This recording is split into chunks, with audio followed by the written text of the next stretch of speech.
Assalamualaikum warahmatullahi wabarakatuh. Bismillah, alhamdulillah. Wassalatu wassalamu ala rasulillah. La hawla wa la quwata illa billah, amma bad.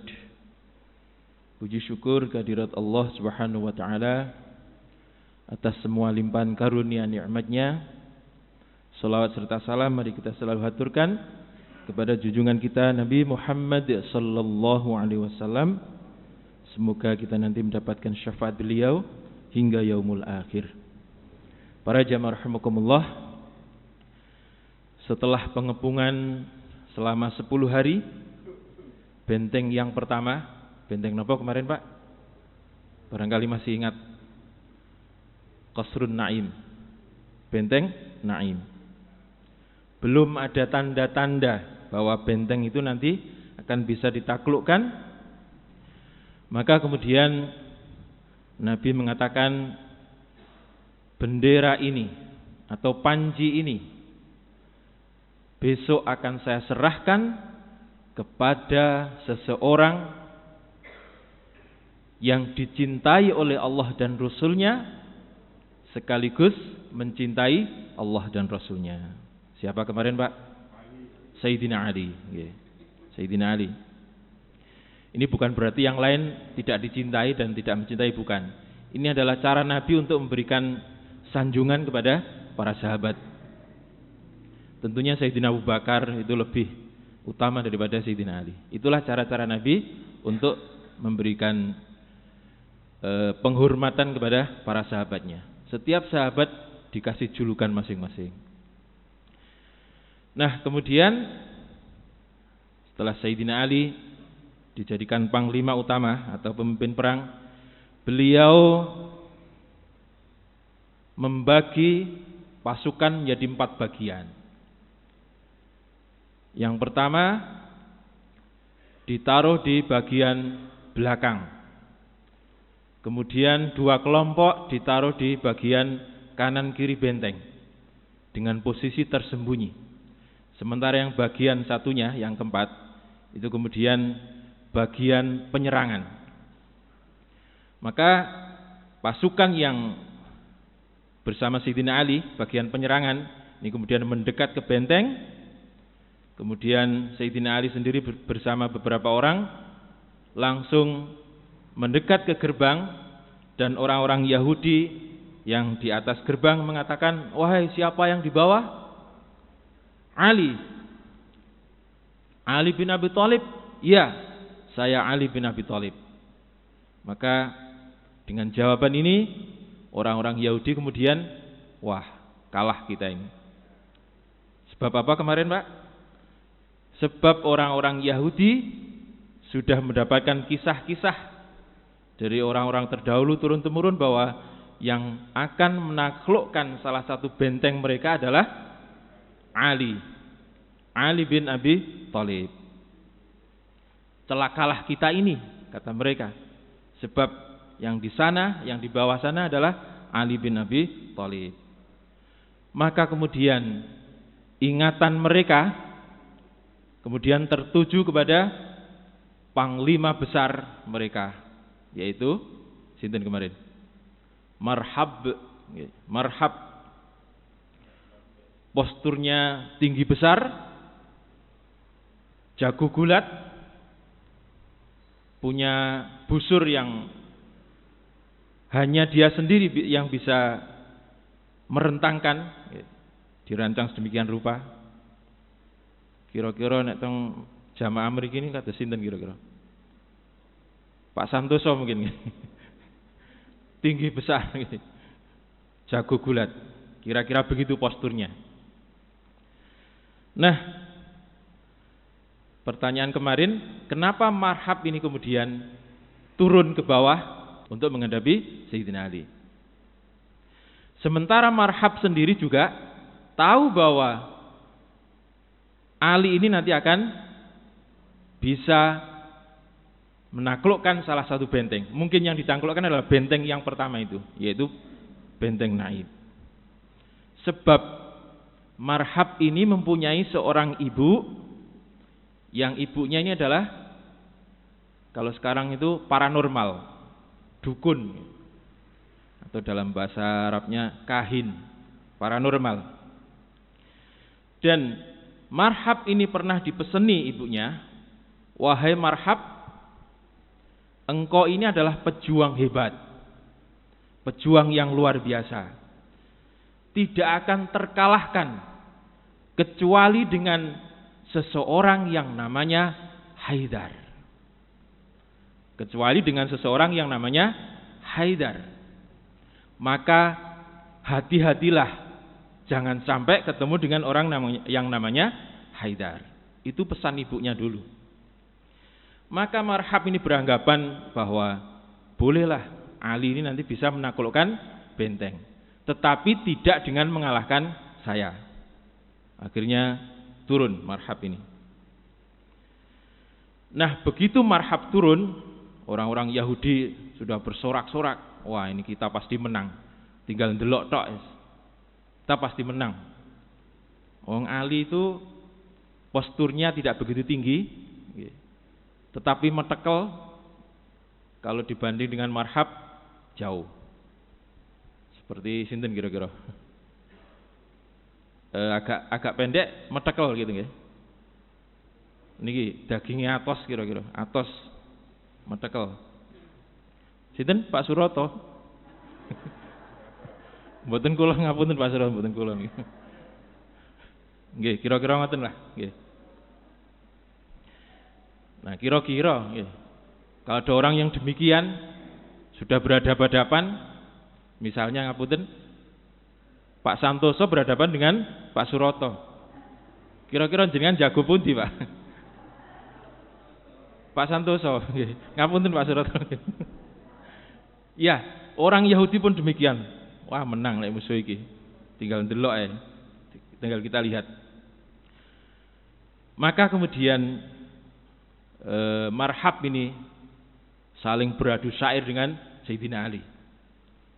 Kata Marhab, wahai Ali, ketahuilah bahwa saya ini adalah Marhab yang orang-orang Khaybar tahu siapa saya, dan aku adalah pahlawan yang sudah teruji dan tidak perlu diuji lagi. Maka siapapun yang berhadapan dengan saya pastilah akan tumbang, seperti halnya kayu bakar yang termakan api. Itu yang disampaikan oleh Marhab. Ali pun menjawab dengan syair juga. Kata Ali, yang syair ini nanti akan mengagetkan Marhab. Apa yang dikatakan Sayyidina Ali? Ana Ali, ana allazi sammatni ummi Haidara. Kata Sayyidina Ali, saya adalah Ali yang waktu kecil dulu saya sering dipanggil oleh ibu saya dengan panggilan Haidar. Wah, ini kena. Waduh, jari ini mau Ali saiki Haidar.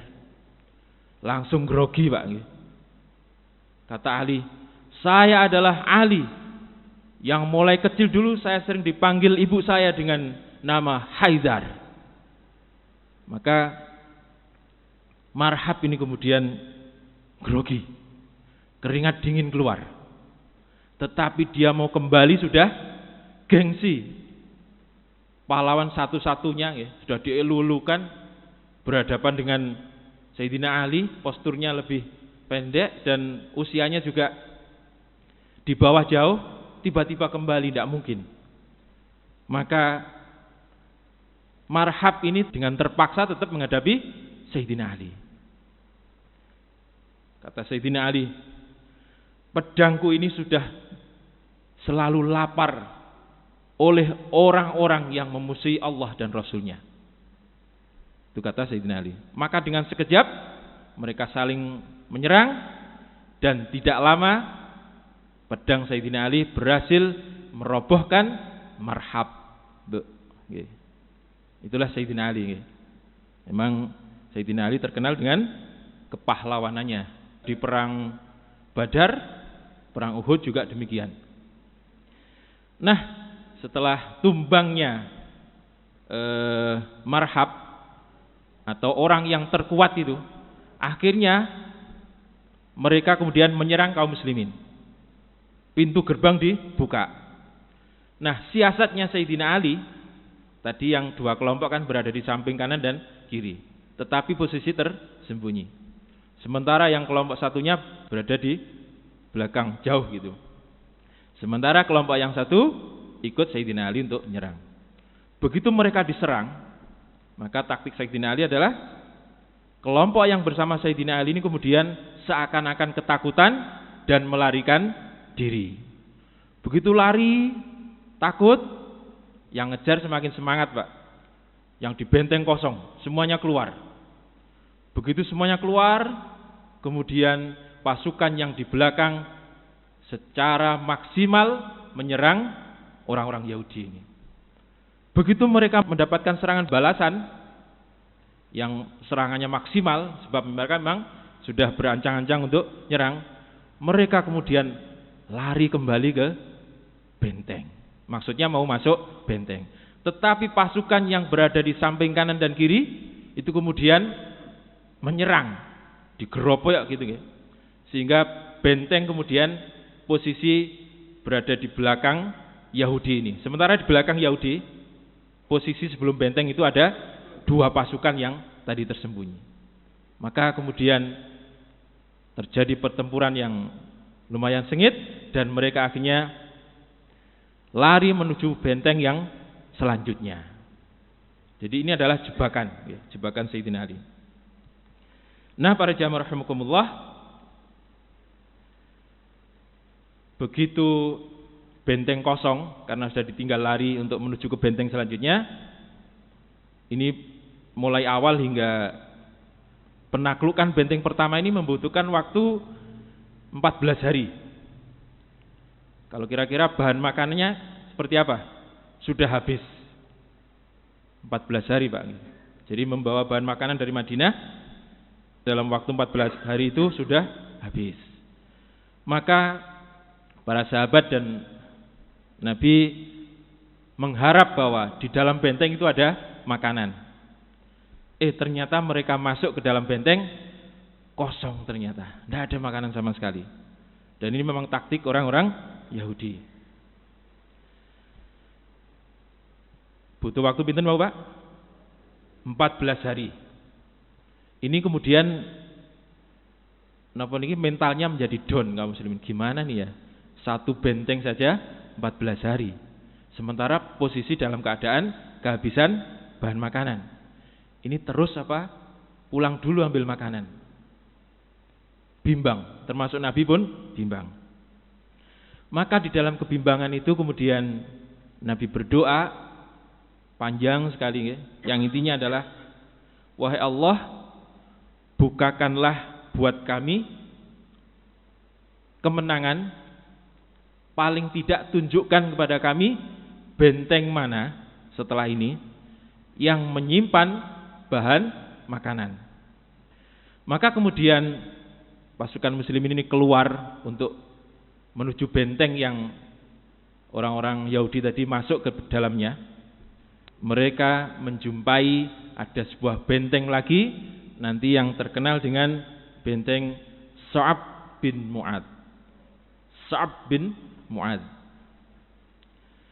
Kemudian pasukan muslimin mengepungnya, tetapi dalam kondisi perut lapar. Ini agak lumayan berat. Nah, dalam keadaan yang demikian itu tiba-tiba ada keledai. Tahu keledai, Pak nggih?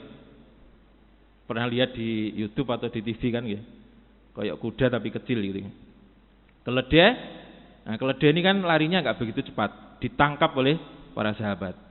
Sudah napa niki? Sudah dibeleh, sudah dibakar, Nabi datang. Apa yang kau bakar itu? Keledai ya Rasulullah. Jangan dimakan. Itu keledai yang biasanya dibuat untuk membantu pekerjaan. Itu yang tidak boleh dimakan. Jadi keledai yang biasanya dibuat angkut-angkut oleh manusia itu tidak boleh dimakan. Kira-kira nurut napa mboten? Luwe ya, Pak. Luwe nemen.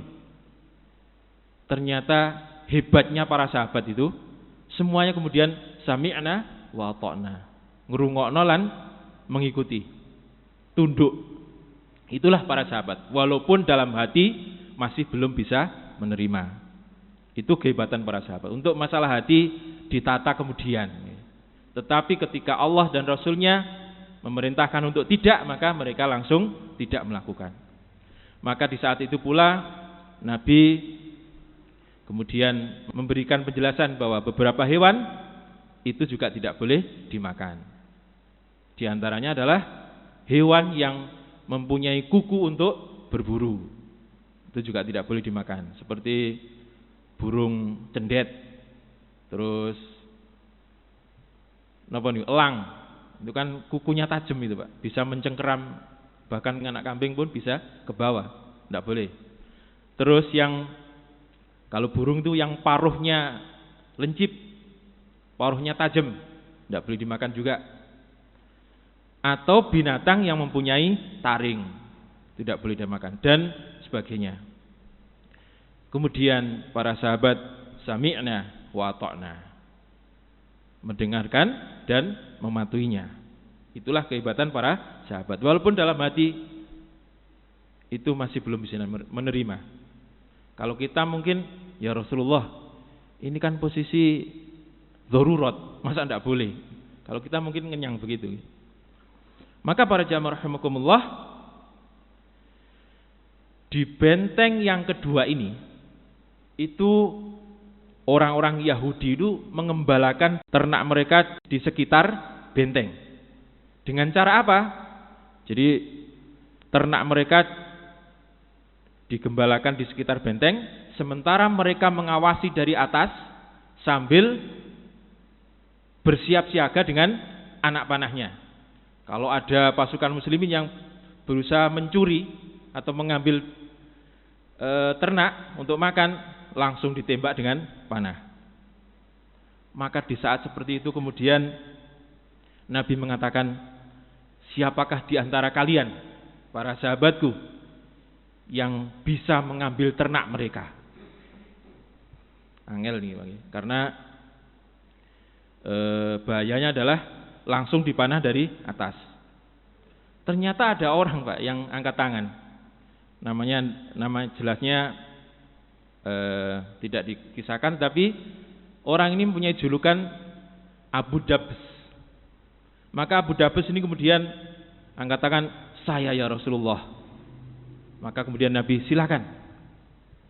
Maka Abu Dabs ini mengendap-endap pelan sekali, mengendap-endap, terus mengendap-endap sampai dia ini dekat dengan ternak-ternak orang Yahudi. Maka setelah begitu dekat dengan ternak-ternak mereka, Abu Dabs ini kemudian menyambar dengan kedua tangannya 2 ekor kambing sekaligus. Apa yang disambar?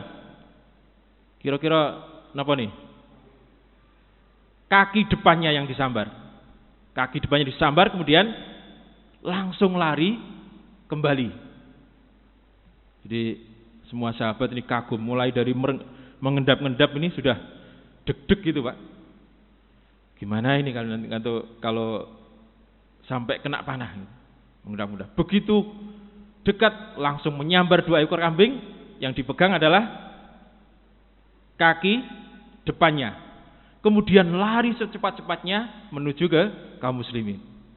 Nah, begitu lari inilah kemudian semua yang melihat itu tertawa, Pak.